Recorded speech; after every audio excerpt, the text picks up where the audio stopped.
తెలంగాణలోనే ఈ గడిచిన 2 ఏళ్ల కాలంలో మీరు గమనించిన అంటే విపక్షంలో టీఆర్ఎస్ ఈ విషయంలో చాలా బాగున్నది. లేదా కేసీఆర్ ఈ విషయంలో కొంత సానుకూలత వచ్చిందన్న అంశాలు ఏమైనా ఉన్నాయా? అంటే వాళ్ళేందంటే ఎప్పటికప్పుడు వస్తున్న బంతిని కొడుతున్నారు. ఇందాక నేను చెప్పినా కదా! అవును. ఆ ఆర్గ్యుమెంట్స్‌ని కౌంటర్ చేస్తున్నారు. కానీ ఇప్పటికి గూడా ఒక వెలితి ఏందంటే వాళ్ళ పాలనలో ఏ ఏ రంగాలల్ల ఎంత బాగా చేశారు. ఇప్పుడు అది ఎందుకు మందగించింది? ఎందుకు తిరోగమన దిశలో ఉంది? ఇది కంపారిజన్ అనేది చాలా అవసరం.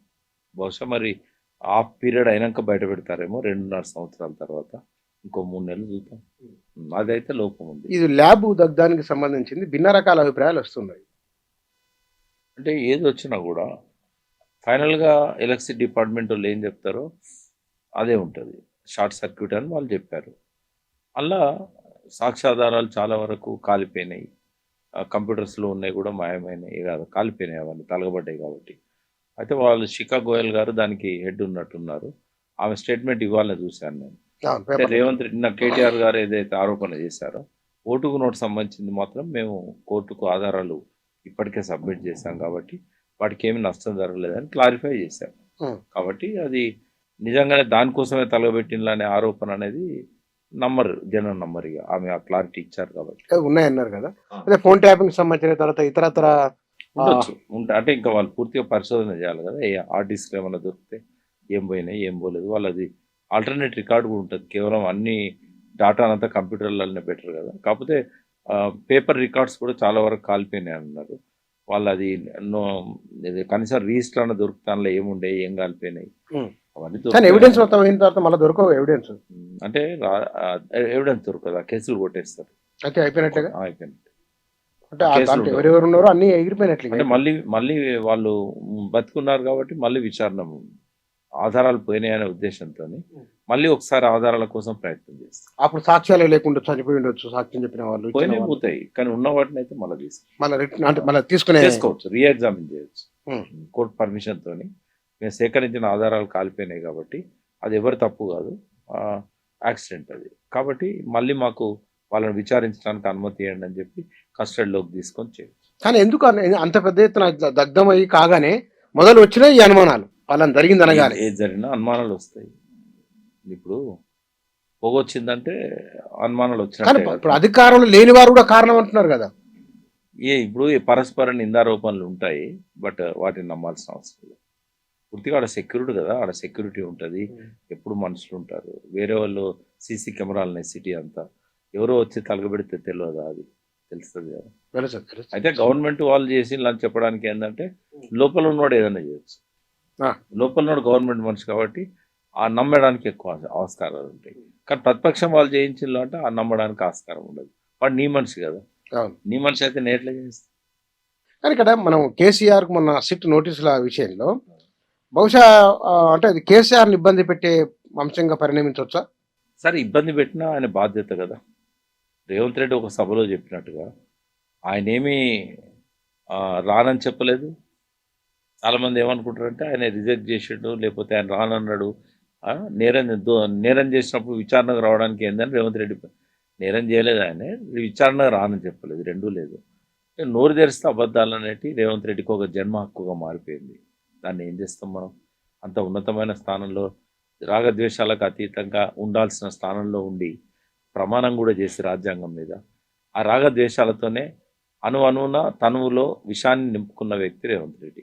మరి అటువంటిప్పుడు ఇంకా సరే సార్ చూద్దాం. మళ్ళీ ఇది అయిపోయిన తర్వాత మనం ఇలా ఫలితాలు వచ్చిన తర్వాత మళ్ళీ ఒకసారి మనం కలిసి భవిష్యత్తు రాజకీయం ఎట్లా ఉండబోతున్నది, ప్రజల ఆలోచన ఏమిటి కూడా మనకు కొంత తెలిసే అవకాశం ఉంటుంది కదా. డెఫినెట్గా ఉంటుంది. మనకు ప్రజల లోపల ఒక కాన్స్టెంట్గా వస్తున్న మార్పు ఏందనేది ఈ ఎలక్షన్స్ కొంత ఇండికేట్ చేస్తాయి. ఇంకోటి భవిష్యత్తులో ఏ పార్టీ పికప్ అవుతున్నది, ఏ పార్టీ మీద భ్రమలు పోతున్నాయి, ఇట్లాంటివన్నీ కూడా. అయితే టీఆర్ఎస్లో ఏంటంటే కొంత ఈ ఎలక్షన్స్ తర్వాత వాళ్ళు నాయకత్వాన్ని మళ్ళీ రీఆర్గనైజ్ చేసుకోవడము. ఎందుకంటే ఇప్పటిదాకా చాలా కమిటీస్ లేవు. ఇవన్నీ చేసుకుంటే కొంత మళ్ళీ ఎలక్షన్స్లో పునర్వైభవం అనవచ్చు, లేకుంటే తిరిగి ప్రాబల్యం తీసుకునే అవకాశం వాళ్ళకి కనబడుతూ ఉంటుంది. మున్సిపల్ ఎన్నికల్లో మాత్రం ఒక ఆసక్తికరమైనది ఏంటంటే ముఖ్యమంత్రులు కూడా విపరీతంగా ప్రచారం చేస్తున్నారు. మహారాష్ట్ర ముఖ్యమంత్రి ఫడ్నవీస్ వచ్చి సిర్పూర్ కాగజ్నగర్లో మంచిర్యాలలో మీటింగ్ మీటింగ్ పెట్టాడు. మరాఠీ సోదరులు ఎక్కువ ఉంటారు అట్లా అది వాళ్ళ- ముఖ్యమంత్రి రావడం గమనించాల్సి ఇక్కడ మన ముఖ్యమంత్రి అయితే అందరికంటే ఎక్కువగా ప్రచారం తిరుగుతున్నాడు. ఉన్నాడు.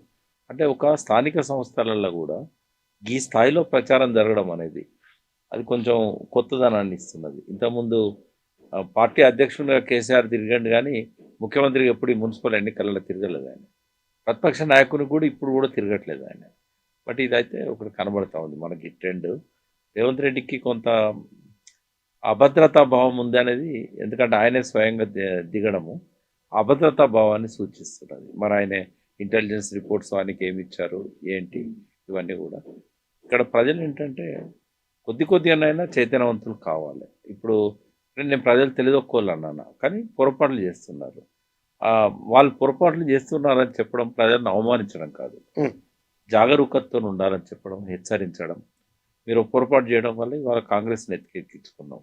కాంగ్రెస్ చరిత్ర మీకు మాకు తెలియంది కాదు కానీ ఒక కృతజ్ఞత తెలంగాణ ఇచ్చింది కదా అనే దాంతో, లేదా హామీలు నెరవేరుస్తాడు కదా, లేకుంటే వ్యక్తిగతంగా కేసీఆర్ గారి ప్రవర్తన మీద రేవంత్ రెడ్డి ప్రచారం చేసిన తీరు కావచ్చు. వాళ్ళ దగ్గర ఆధారాలు లేకుండా కాళేశ్వరంకి ఆ టైంలో ప్రమాదం జరగడము, మేడిగడ్డ బాంబులతో బ్లాస్ట్ చేయడము, అది మాట అనకపోవడం, బ్లాస్ట్ చేశారని. ఇప్పుడైతే TRS rank and file blast చేశారంటే నమ్ముతున్నారు. ఈవెన్ నేను కేసీఆర్ గారితో మొన్న నేను మాట్లాడినప్పుడు కూడా అన్నా ఇది బ్లాస్టే చేశారు అని చెప్పాను. ఆయన కూడా దానికి ఏం వ్యతిరేకించలే. అంటే ఒక ఒపీనియన్ అనేది మానేరు చెక్ డ్యాములు వేల్ చేసిన తర్వాత అది ఒక క్రిస్టలైజ్ అవుతున్నది. దాని మీద ఎంక్వైరీ జరగాలి, ఎఫ్ఐఆర్ బయటికి తీసి. అయితే ఇవన్నీ కూడా చూసినప్పుడు ఏంటంటే తెలంగాణ ప్రజల లోపల గ్రాడ్యువల్గానైనా ఒక జాగరూకతతో ఉండమని చెప్తున్నాను తప్ప ప్రజలను అవమానించాలనే ఉద్దేశం ఎక్కడ మాకు ఉండదు. వాళ్ళు మన ప్రజలు. నేను ఒకటే అడుగుతున్నా, సూర్యుని చూపెట్టినప్పుడు సూర్యుని చూడండి, ఈ వేలును చూడకండి అని చెప్తున్నాను. వేలు అనే దానికి ఇంపార్టెన్స్ లేదు. ఇప్పుడు కేసీఆర్ ఉన్నా ఇంకొక ముఖ్యమంత్రి ఉన్నా ప్రజలకు ఏం ఒరిగింది, తెలంగాణకి ఏం లాభం అయింది అనేది ఇంపార్టెంట్ తప్ప ఆయన చేసిండా ఈయన చేసిండా ప్రభుత్వంలో ఎవరున్నా కూడా చేయాల్సిందే కదా. కాబట్టి నేను అనేది వ్యక్తిగతంగా కాకుండా మనకు నిజంగానే ఏం జరుగుతున్నది, లాభం ఏంటి నష్టం ఏంటి, ఇది చాలా సోయి తెచ్చుకొని ఉండాలనేది ప్రజలకు మనం